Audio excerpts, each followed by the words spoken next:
Hello বন্ধুরা, good morning. সবাই কেমন আছো? দেখো, আমার আজ একটা মেসেজ এসছে, আমার একটা ইস্যু এসছে। দেখো, ফাইন্ড আউট ওয়াই এখানে বলছে your content is not earning money. তো এটা কোনো ভয় পাওয়ার কিছু নেই। জাস্ট ওই ভিডিওটা যেটা ইস্যু এসছে ওটাকে রিমুভ করে দিলেই আবার চলে যাবে। কোন ভিডিওটা এসছে আমি একবার দেখিয়ে নিই। দেখো, some of your content is not earning.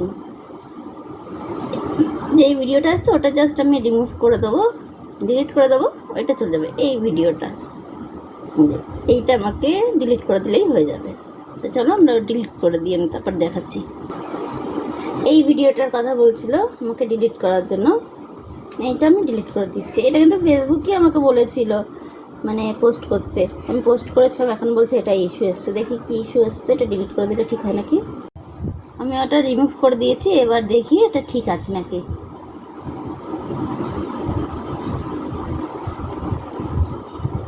হ্যাঁ, ঠিক হয়ে গেছে, দেখেছো? Your profile is earning money. ওই ভিডিওটা ডিলিট করে দেওয়াতেই এই মেসেজটা চলে এসছে। আমি জাস্ট ওটা ডিলিট করে দিয়েছি। এই জন্য ভিডিও কোনো ইস্যু আসলে ওটা জাস্ট ডিলিট করে দিলেই হয়ে যাবে, কোনো ভয় নেই, আবার গ্রিন হয়ে যাবে।